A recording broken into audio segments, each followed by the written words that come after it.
Hello, my friends. How are we doing? I miss you guys. I'm gonna be really honest with you. Life's been crazy since I got home from vacation.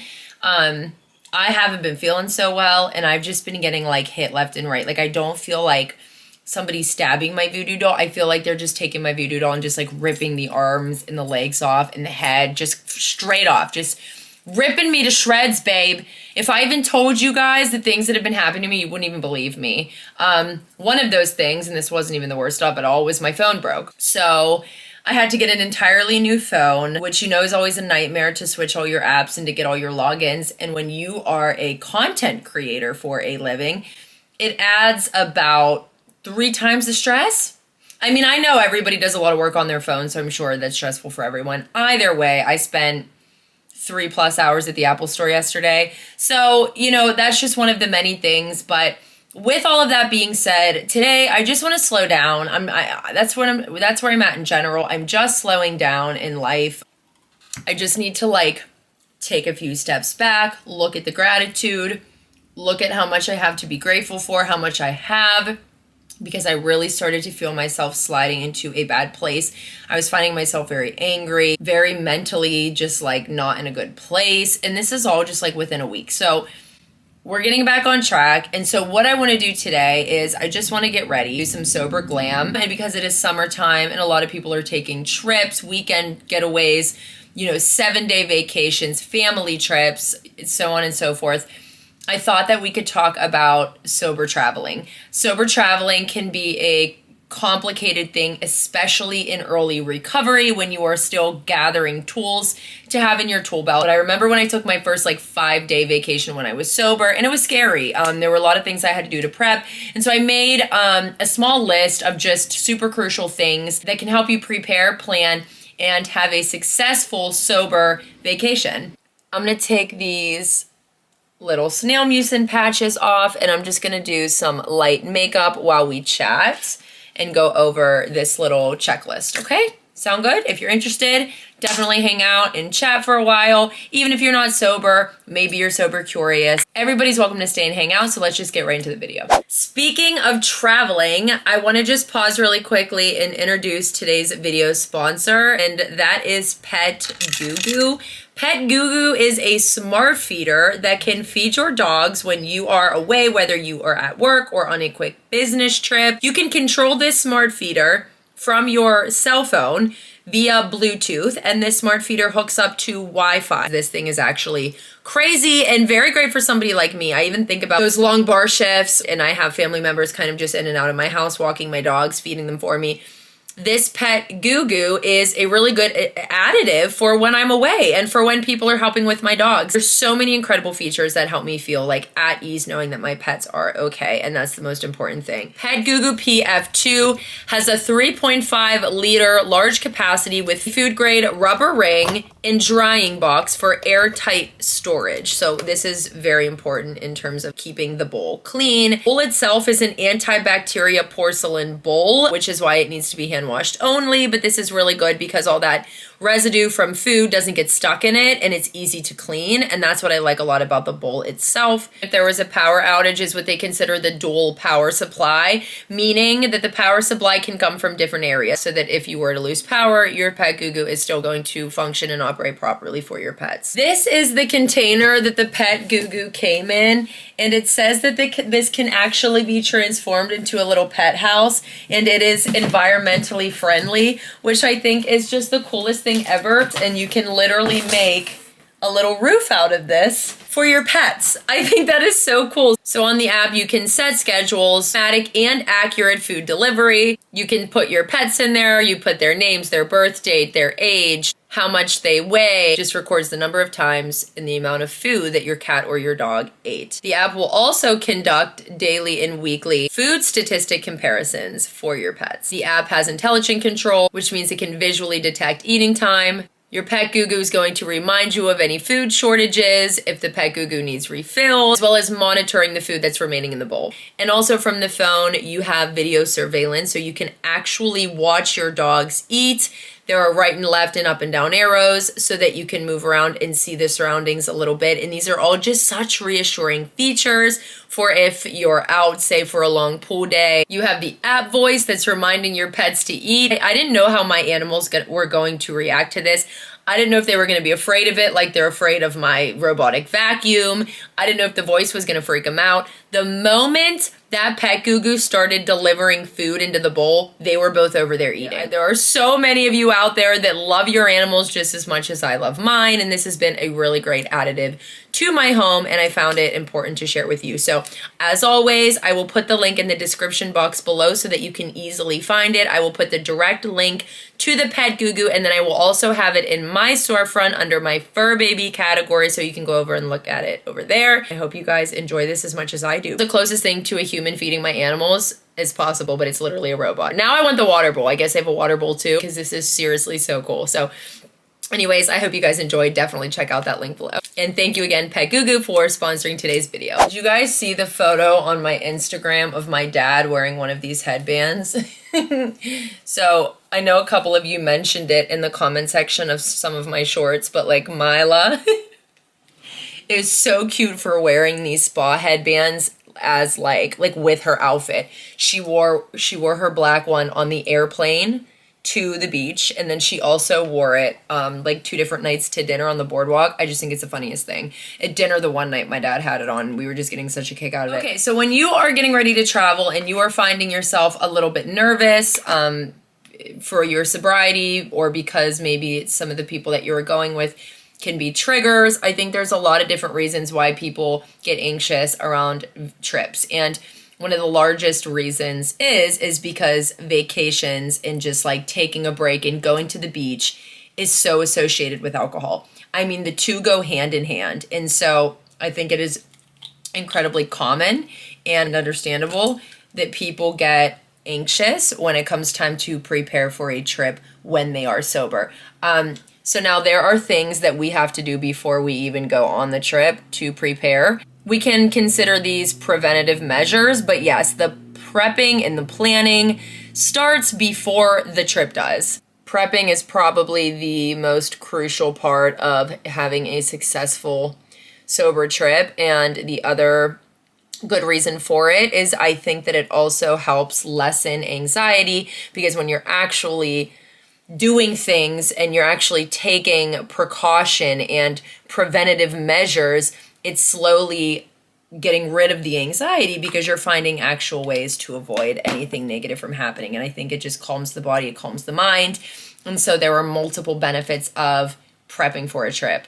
The first thing that I recommend, and this is for people who go to meetings, I know that everyone recovers differently, but if you are someone who benefits from meetings, or maybe you generally don't go to meetings, but maybe it's something on the vacation that would be helpful for you because you're in a new foreign place, you're away from home, and things are unfamiliar. So Google meetings that are in the area of where you will be staying during your trip. I don't know if you guys have noticed, but in my description area underneath all of my videos where I have my links and other places you can find me, the AA website is also always linked there, and that's a good place that you can go. You can type in a city or a zip and you can find meetings in the area. So once you find these meetings, I recommend writing them down somewhere, whether it's in your notes on your phone, in a journal, something you'll have with you on your trip. Write down the address of where the meeting is held and the time. And then this way you can try to fit it into your schedule while you're away. I'm gonna be honest with you guys. I didn't go to any meetings when I was away. And honestly, my head was in this place of like, well, I didn't really want it to affect the trip. I didn't want it to hold Mila back. And that wasn't a good way of thinking, especially because I know that in order for me to be the best mom and for my child to have the best life, I have to be good, right? So, do as I say, not as I do kind of thing there. I'm able to admit that I should have put myself first because I struggled a little bit on vacation this year, I'm not going to lie. But the other thing I have to say is that was also the longest I've ever taken a trip with my family. Generally, me and Mila will go to the beach house for about 5 days. And so that was the first time we damn near doubled it. And so I think that was just a lot for me. And I do think I under prepped. I think the longer I've been sober, I kind of tell myself, you know, I'm fine and I don't really need to prep as much these days and I'm okay. And I definitely learned that that's not the case. I learned the hard way. So don't be like me. And I'm sure that's partially where this video is coming from. It is so important to be prepped and to have a plan when you are sober going into a vacation. Take it from me. So number one, make a list, get those meeting locations and make sure you have them for if you're just feeling crappy and you decide you want to go, or if you plan to, you know, absolutely, you can tell your family now, hey, look, I found a meeting. It's on Tuesday night. So Tuesday night during the trip, I will do that for an hour. And that's the thing. Meetings are generally an hour. An hour is like nothing in the span of a full day. So don't feel guilty about it. You know, your sobriety comes first. It comes before everything else because without it, there is nothing. And so don't feel bad about taking that like much needed and very, very crucial time for yourself and your mental health and your sobriety. So don't be afraid to do that. Don't be like me, miss, I got this and I'm okay, because I wasn't towards the end. I was feeling a little stressed out. I'm going to be real with you. So look up meetings. That's a really crucial part. And that's one of the things that we need to do before we even leave for the trip. That's a preventative. That's a prep type of thing right there. I'm going to be honest with you. I most definitely just picked out the remaining lashes that I had, lash extensions, and we're naked again. Look at us, we're naked again. Anyways, I want to just quickly say this smells really good. This is the UV Essential by Chanel. I've heard it is incredibly worth it for not only your face, but also your neck and your chest.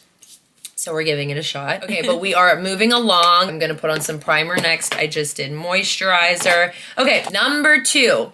And let me just preface this by saying, if you don't have this at all, like if you don't even have this at home, well then we need to start there. But if you are not in the rooms or in a program, I understand, again, everybody recovers differently. So I understand that some people have sponsors and some people do not. Having a sponsor was incredibly crucial for me in the first 3 years of my recovery, but I understand everyone is different. If you do not have a sponsor, I would hope that you at least have some sort of support person in your life who understands your disease, what you're going through, and somebody that you can talk to, whether that be like I said, a support person, a therapist, maybe it's somebody else who's sober, you know, a sober coach, a sponsor, a therapist, your support person that you can call when you're struggling.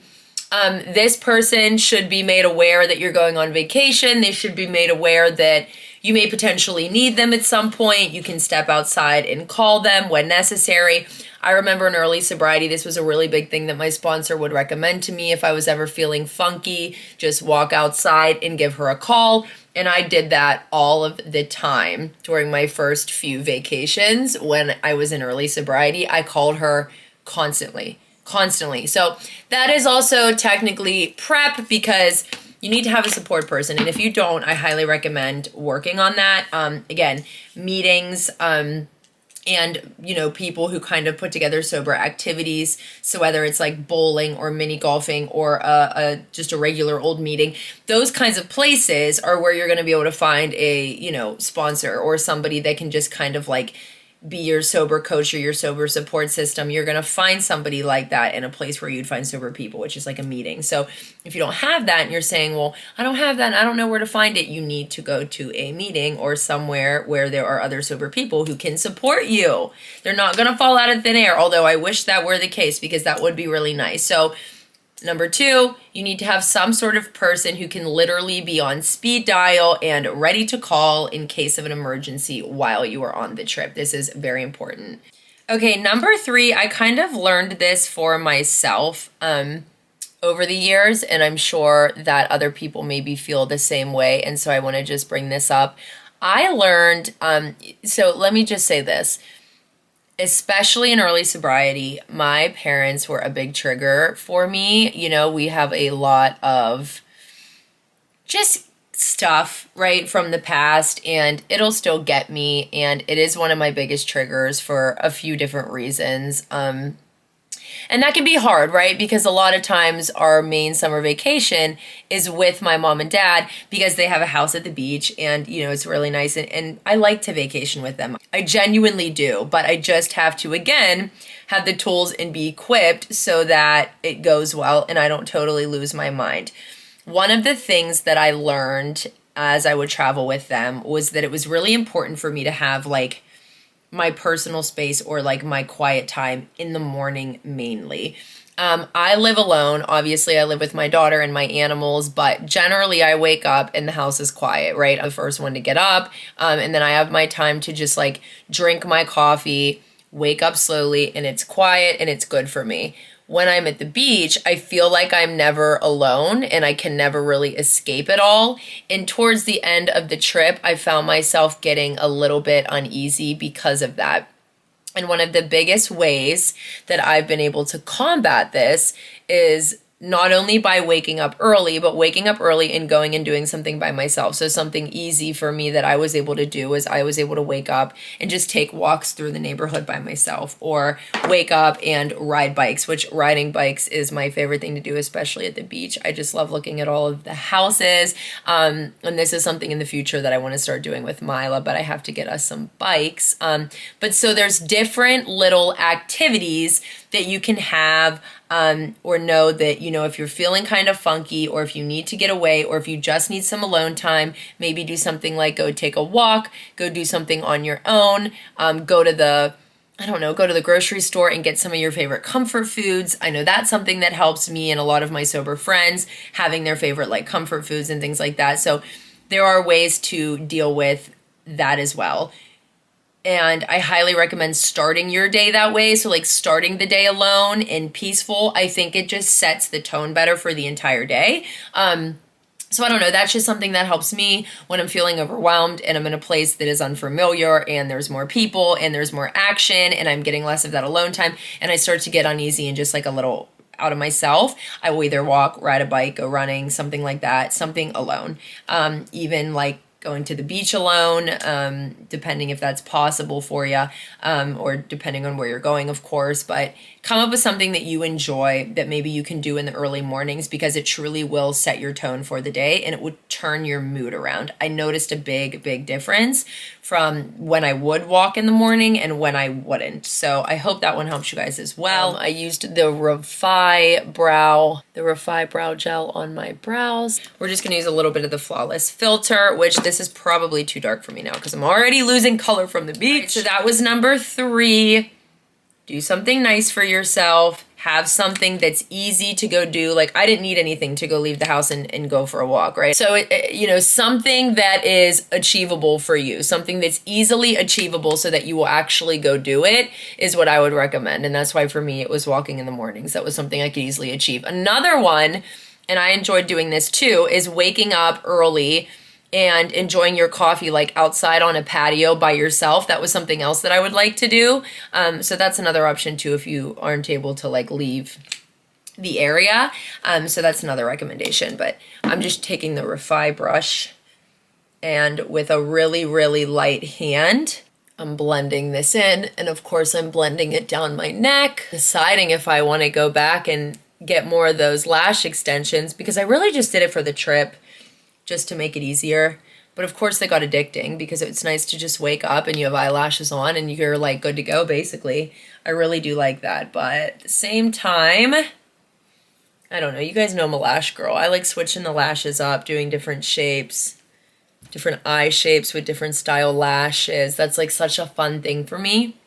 So I guess with the lash extensions, I get a little bit bored. It's the convenience for me. Also that Chanel UV sunscreen. Oh my God, does that smell good. I'm being completely honest. It kind of reminds me of like a rich suburban lady that like goes to some shitty church every Sunday. But I love the product. I'm not saying that in a bad way. Maybe it reminded me of my mom. I don't know. It's a good smell, but it's like a mom. It's like such a mom smell. It's like Clinique happy. Like you smell it and you're like, yep. Deborah's in the room. I'm just kidding. If you use Clinique Happy, it's a great perfume. You know what I miss? You know perfume I haven't bought in a long time that is like one of my forever loves? Angel by Terry Mugler.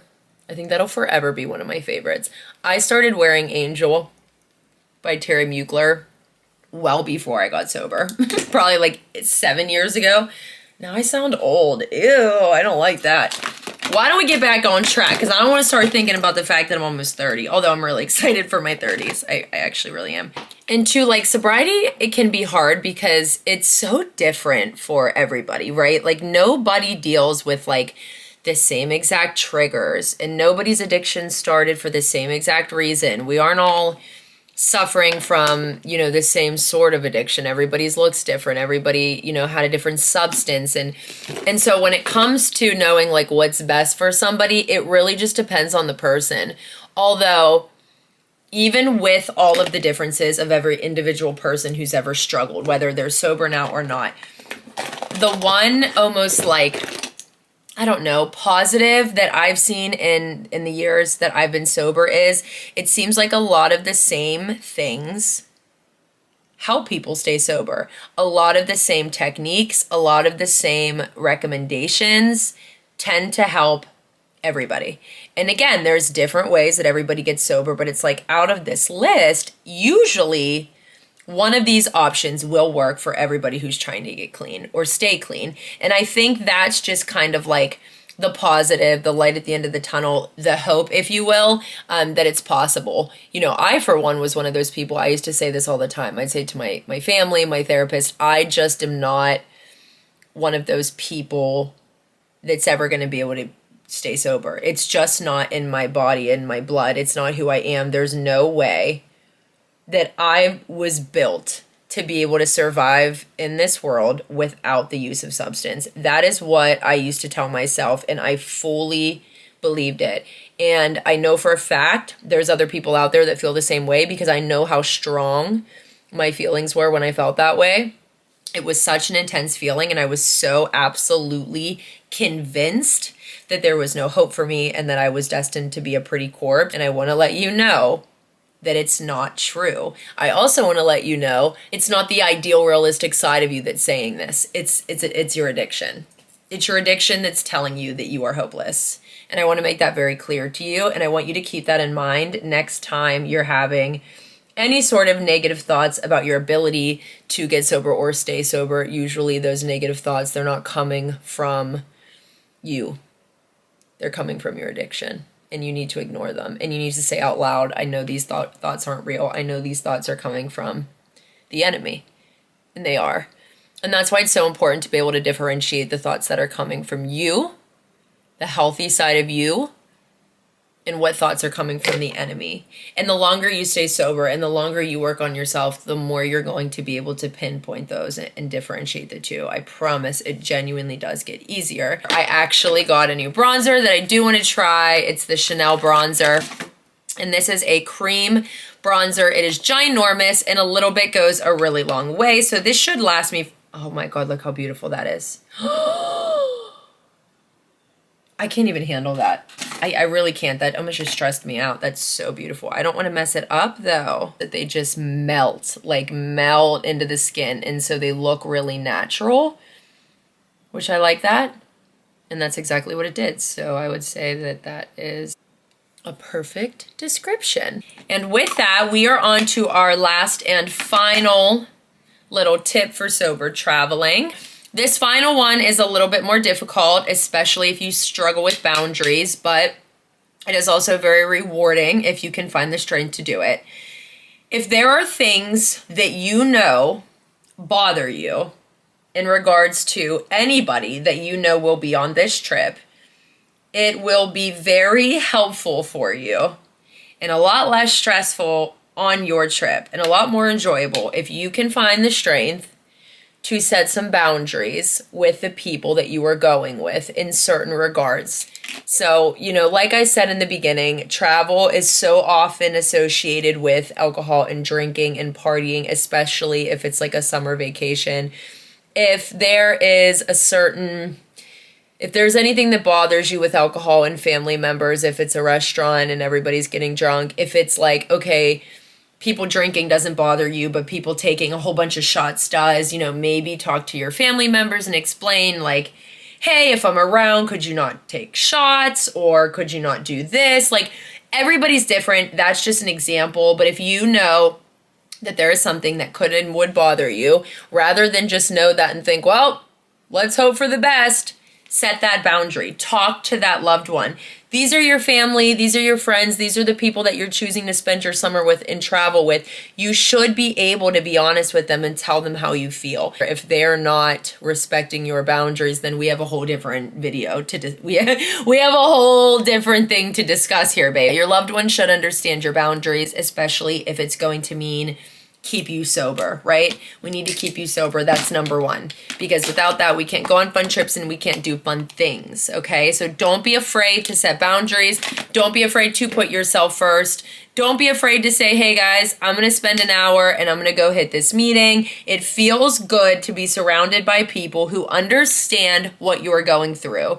If you allow yourself to get too isolated in your head where you don't have anybody around you who gets what you're going through, you're going to lose your mind.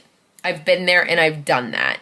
It's so important to have people surrounding you that understand what it's like to walk a day in your shoes, what it's like to be an addict who stays sober in a world that glorifies substance abuse.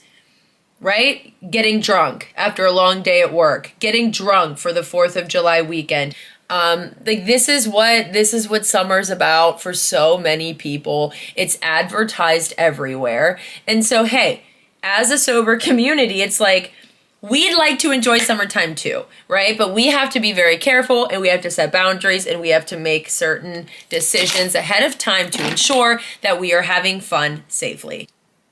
So I hope this video was helpful. If you guys have any questions or if there's anything else that you want to discuss in this regard, or just if you want to give me recommendations on what you want to see next for Sober Glam, we can do some more makeup and chat about more sober things. So let me know in the comment section what you guys want to talk about next, and I will definitely be hanging out in the comment section to see what you guys have to say. I think that the longer you are sober for, I think it's easy to kind of put your sobriety on the back burner because life starts to take over. And that's great, right? That life picks up and new and exciting things are happening. But again, it's like until you have some scary incident or you get incredibly stressed out and realize like, okay, I haven't been prioritizing my sobriety, you can have a pretty scary wake-up call pretty quickly. So even I struggle sometimes, even I forget that my sobriety has to come first.